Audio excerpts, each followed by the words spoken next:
Hi.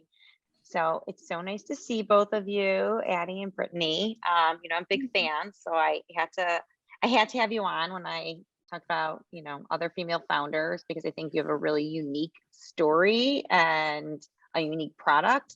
Um, so I want to ask you guys some questions about it. And well, I'll start with a little bit. You can give me a quick overview of your background and then how you became partners in Pluie. Sure. I don't know how quick we can be, but we'll do our best. It's a Yes. long and exciting story, but I can start by saying my background has nothing to do with baby products or product development and manufacturing. So I never imagined I would get into a hardware business, let alone one that surrounds diapers and baby bottoms. But I had two children now, a 4 and a 2-year-old. And as you know, when you have a baby, your whole world changes, new experiences, new products and services you leverage and use. Of course, a lot of love and sleepless nights. So similar to a startup, but I had my son while working full-time in a test kitchen, writing a series of cookbooks and actually on the Food Network. So I was on the Food Network star when I was a finalist and pregnant with him. No one knew I was pregnant while filming, but he was born shortly after and had a difficult diaper change in a public restroom. So he had a blowout up at a Culver's, not a healthy place. Mara, I shouldn't tell you we eat at Culver's. I feel like that's against your core. But we were at Culver's up here in the North Shore suburbs, and there was no changing table in the men's room. And so right away, I was really intrigued by that because it was my first time experiencing a dirty diaper out of the home, and my husband wasn't able to go in and change it. We later joke that maybe there was one in there and he just pretends there wasn't, so he didn't have to do it. But I don't need to get into the details. You know it and have seen it well. The piece of plastic that feels like it falls off the wall is just not a comfortable place to put your baby. And truly, it just doesn't feel safe. People often think that they're going to fall off. The security strap can be broken or stuck behind the wall panel. And of course, the number one pain point for everyone, and after we talked to 650 parents across the country, confirmed they just don't feel clean. Whether they are clean or not, it never seems that way. And so people would rather leave the store, leave the restaurant, change the baby in the car.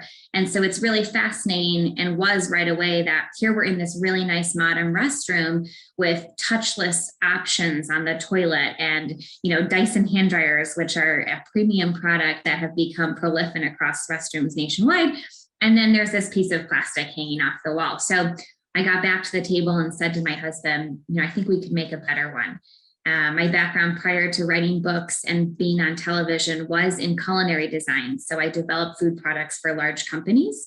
CPG groups would come to us and say, design the next Starbucks beverage for Hispanic teams that are ready to drink. So very specific asks, but we had the creativity to create what was bottled and work with then their team on feasibility. But where I'm about to introduce Brittany and where she was a critical person for me to meet in many ways, is that my design background was all culinary related. And it really was to get to the point where then we said to a company, here, you go do this. Like, you go bring it to market, you go make it. And so it was the coolest job ever because we didn't have to go do it, which all three of us know how hard it is to actually execute an idea.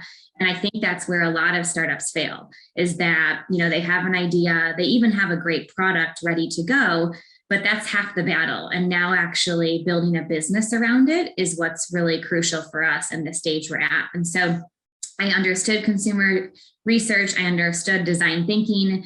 We hired, an industrial designer, an engineer, and for a couple of years, my husband and I worked on this while I remained in the kitchen.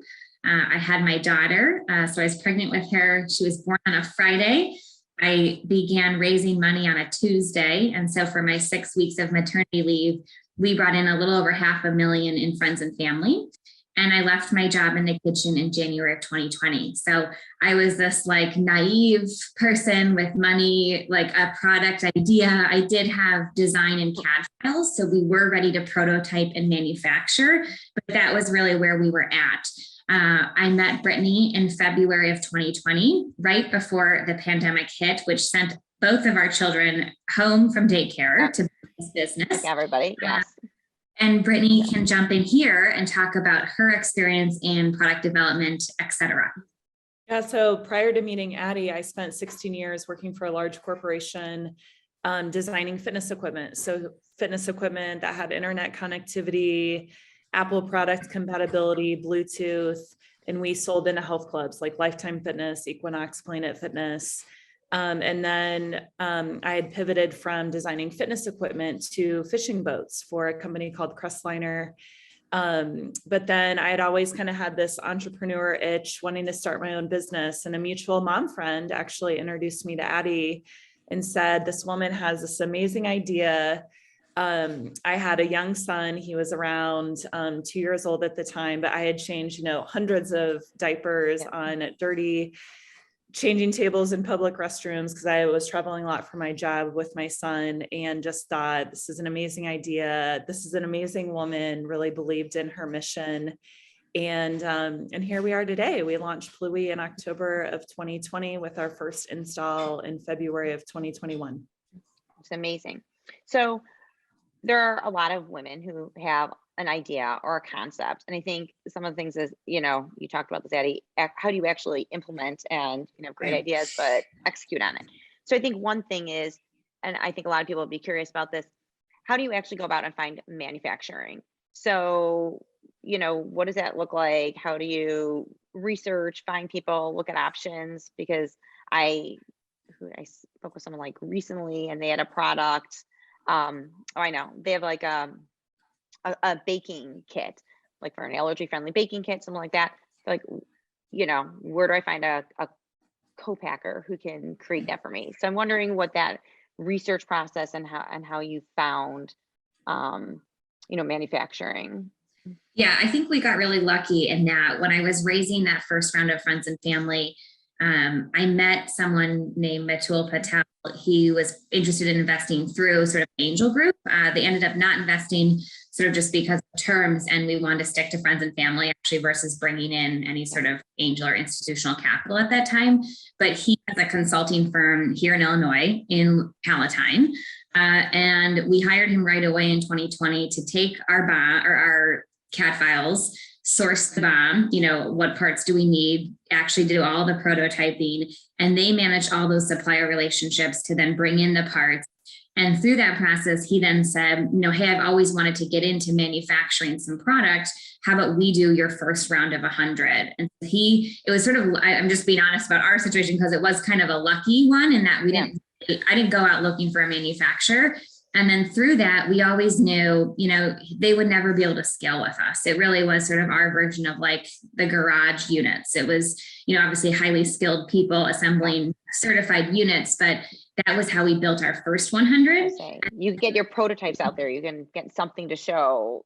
Exactly. Starting small like that. And I think so. The point of that is I do think there are a lot of firms out there like him. There are a lot of design firms that actually can take it beyond just concept and actually manufacture, especially here in Chicago.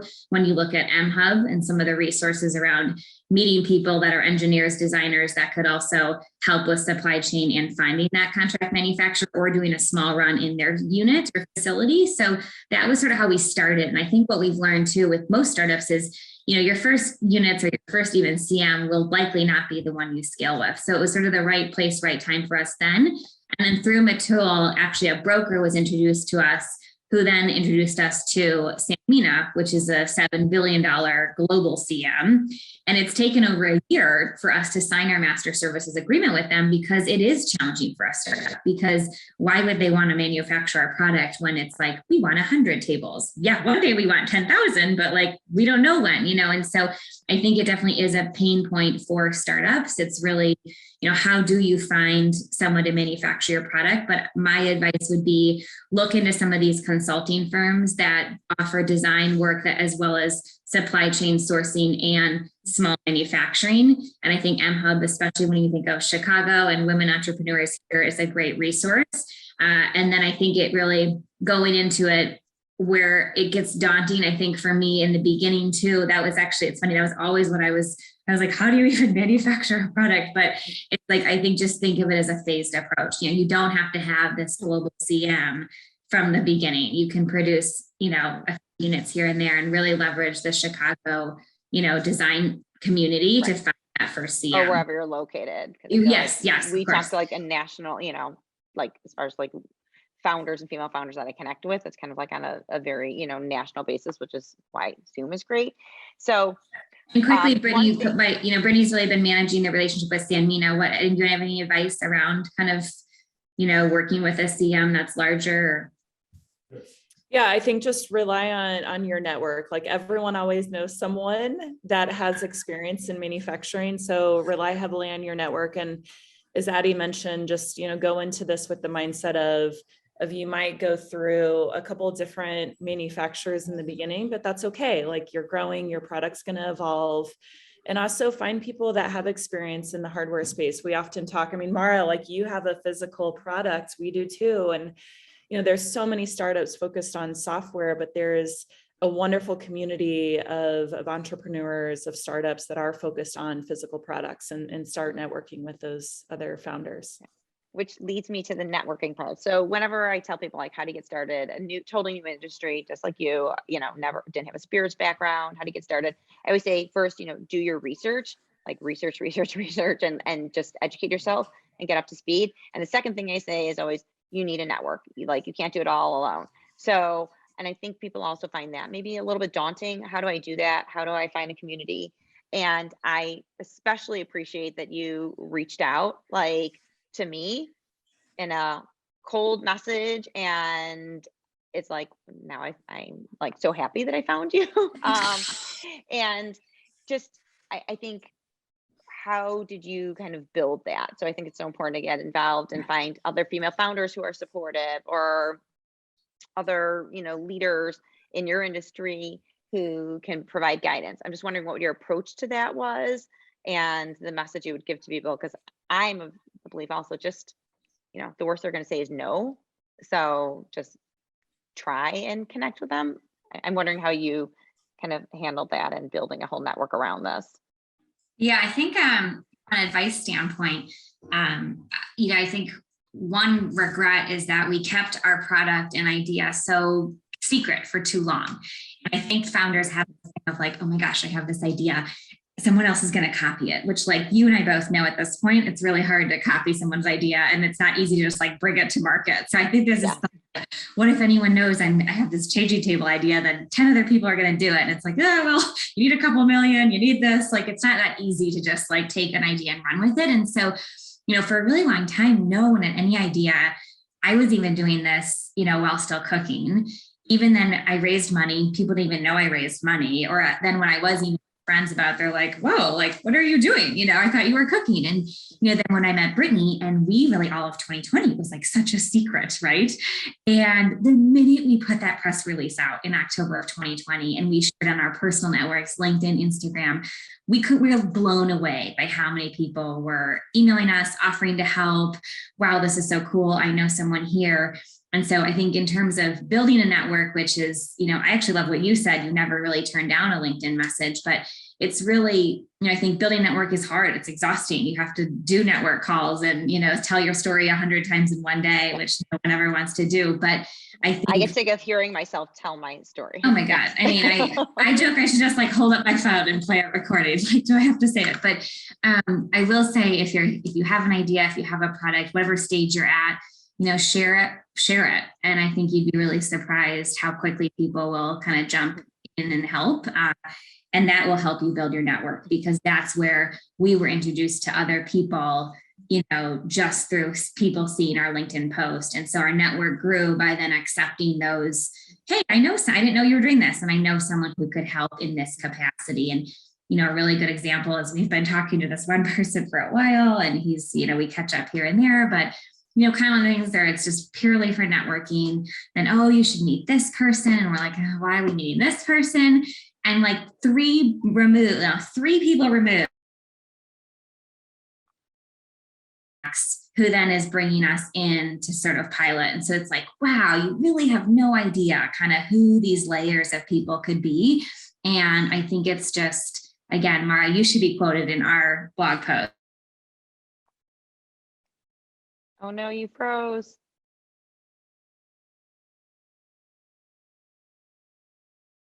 Did you freeze? You froze. I don't know if you could hear me. So go back to, you said you should be quoted in our blog post. I missed the.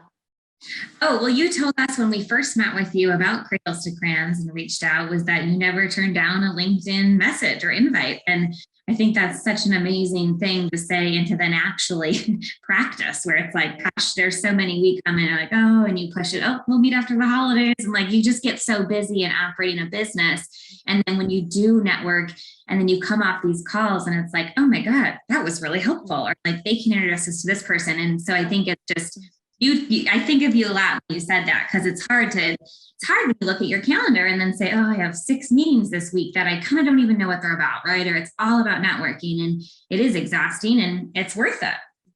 But I feel like you can always learn something. Like everyone I speak to, I have a takeaway also, right? Even if they're asking me a question, I feel like there's something that I can learn also. So that's kind of why I've been living by that motto. The rest of my team thinks it's like a little nuts, because literally they're like, I think that's just a phishing, message or whatever. I'm like, well, I'm just going to respond, so. No, and I think, I've talked a little bit about like that forward networking, where like meeting new people and strangers and, 6 people removed. But another thing on the opposite end is Brittany's done such a fabulous job of tapping into the people she's worked with in the past, right? So it's like, you kind of have 2 networks, is like, who do you know from before that you'd be surprised wanted to come in or help? And then who do you not know in the future? So it's been really cool and almost even more fulfilling when it's like, wow, we have a sale or a potential customer because of someone Brittany worked with 10 years ago and like still has that relationship. I just love her. I wonder if, how you said you kept everything kind of under wraps. And I think part of that obviously is like, you're worried about your idea. And I felt like the same way. I also wonder if you think I have this like kind of theory, which I mean, other people have talked about as well, that women, before they're going to put their idea out there, they feel like they've had to have like every like T crossed, I dotted, like make sure they've thought through everything and that it's a really well-developed concept.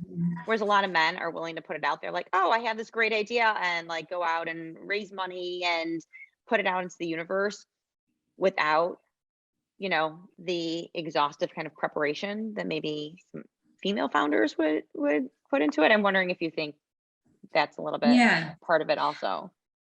I think, I don't know from a female perspective if I would have felt so differently as a male, but I felt very insecure because my idea and product and business model was nothing related to my previous work experience. One other thing I was just curious about, like, so I just know a lot of businesses, like especially in CPG or product based, and it's really, consumer focused. So it's a B2C. I'm wondering, what do you think is a different approach and how you had to handle it? Because your B2B is, I can talk to and kind of find my consumer, and it's an individual, even though in spirits, it's kind of both. Like if I'm selling to stores, it's B2B, and then there's B2C as far as who the end user, is and purchaser. I'm wondering, that seems like even a bigger hurdle. Like now you have to get in front of, corporations, and you're selling B2B. Like what's been your approach to that? Like how do you have to connect not just like LinkedIn, connections with people, but you have to get into corporations to sell. Yeah. B2B is challenging, and especially with this product, because it's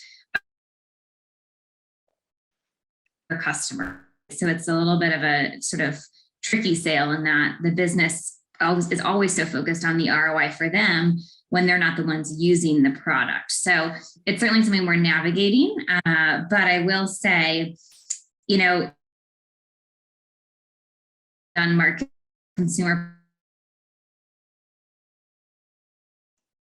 frozen. I don't know if you can hear us, so I don't want to. I can hear you. Talk. I can hear you. We can all, if you can hear us, we can also just type up some answers to. Can you hear me now? Yeah, now we can. Okay. I don't know what is going on. I know. If you want, we could just type up, if you want to send us the questions, we could type up answers too. They'll get whatever they get, and then we'll fill in. So. And Mara, we also did a photo shoot. So if you want to plug in like some of the pictures from our recent photo shoot, if that's helpful. That'd be just great. Will you send me a photo? Because they don't use this. They'll use something with you and your product or whatever. Yeah. I mean, this will be on the YouTube. I don't know if anyone will see that, but yes, we'd love a photo. That I saw you doing that photo shoot. That's so fun. with that. It was I always fun. found that exhausting, but it's fun It also. was exhausting. Well, especially with so many babies. I feel like if you did a photo shoot, it'd be like lovely women sipping tequila. Ours was just like a shit show of so many children, which was really fun, but definitely harder to wrangle. Okay, well, if you send us the questions, we'll just reply with some more answers. Even if ones we've answered, we can just give you more kind of info and some photos. Yes, I appreciate that. And obviously Yeah, it's of course. low key, but I just love having, and I like anything practical too. So I'm just curious because I'm constantly looking for things to help me be more efficient and organized. Is there anything you use, any tool, any software that you find helps you and your team? We've tried a lot, to be honest. Like we were on Trello for a while. We were in Monday.com. We've tried so many tools like that. And, I think similar to, we're still just so lean. It's me and Brittany. It's like, we just text, we just email, it's like, it's hard to I think once we build a bigger team, those software platforms are really valuable and helpful. But I don't know, right now we just, we put like to-do lists in Google Docs for the week. We're still just old school in some sense of Well, keeping. I like Airtable. So if you're looking for anything, Airtable is Airtable. super easy to navigate because I am very, very low tech. And like if you wanted, you can have your CRM in there, and then you can have your network. Like you could just have all these different databases, and it's really easy to navigate. Even just having your brand asset, like we have one file that's just brand assets, so everyone can find it easily and use it anytime you have to put it up on anything. So I find that a really useful, simple one. I got rid of like all of the other one, like Asana and everything. And I think it's just, for me, the Google Drive, I'm constantly searching all over to find stuff.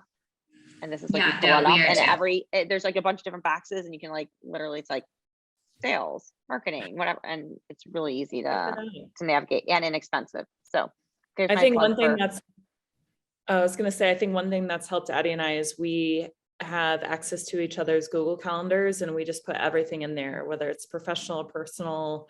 And then we're always checking each other's calendar before booking meetings, but that's been really helpful. Just putting everything in our Google calendars. Yeah. And I will say though, back to, Google Drive seems somewhat archaic sometimes, but even with our financials and projections, having them in Google Docs and then sharing with our, having seen our accountant work in that in real time is actually, we've sort of pushed him to do it because he's very like old school on almost like Excel on his computer, and then sends us the hard copy. And it's like, we just want you to work, like we want to have it live. And because then you're on version like 25. Exactly. Excel, and then, like, which is the latest Excel version. Yes. Right. So we've been really pushing some of our team members in different ways to actually work in Google versus these stagnant copies of things. But yes, like go back and forth and you forget what version. No, I totally appreciate that.